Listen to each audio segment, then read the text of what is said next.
মাদ্রাসায় পড়াইয়া শিক্ষিত করি। আমি যেদিন মারা যাব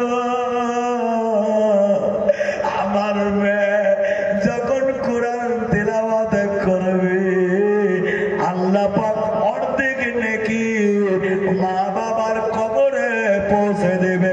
জোরে কোন সুবহানাল্লাহ। নারে দেখবে মা গো তোমার একটি মেয়ে মাদ্রাসাতে দিও, এই পৃথিবীর বুকে মা গো জান্নাত কিনে নিও, এই পৃথিবীর বুকে মা গো জান্নাত কিনে নিও। এমন সুযোগ নেই